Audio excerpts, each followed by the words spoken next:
Hello guys, good evening all of you. আজকে তোমাদের সঙ্গে শেয়ার করছি একটা ছোট্ট ভিডিওটা পুরো দেখবে, আশা করি তোমাদের ভালো লাগবে।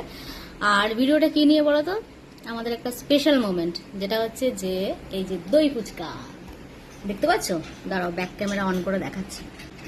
এই যে দই ফুচকা স্পেশাল ডে আজকে আমাদের এখানে। আলুটা পুরো শেষ হয়ে গেছে, এখানে জলও শেষ করে দিয়েছি খেয়ে, একটা প্যাকেট এখানে শেষ করে দিয়েছি, এটা খাওয়া হয়ে গেছে, এটা সেকেন্ড প্যাকেট, এটা দই ফুচকার জন্য। আর এই যে দই ফুচকা দেখো সব মেশানো হয়ে গেছে। এই যে মিমি রানী এখানে দই ফুচকার প্রিপারেশন পুরো করেছে। শুধু ফুচকাগুলো 20 টাকা দিয়ে কিনে আনা হয়েছে, মানে এক একটা প্যাকেট 20 টাকা করে, তো দুটো প্যাকেট আনা হয়েছে।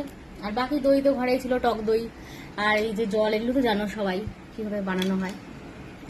তো আজকে কিন্তু দারুণ কাটলো আজকে সন্ধ্যেটা। এবার দই ফুচকাটা আমরা খাই। দে, আমারটা রেডি হয়ে গেছে।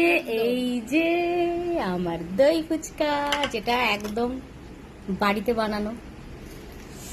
কেমন লাগলো তোমাদের ব্লগটা সেটা কিন্তু অবশ্যই জানিও। এবার দই ফুচকাটা আমরা খাই। আর টাটা, সবাই ভালো থেকো।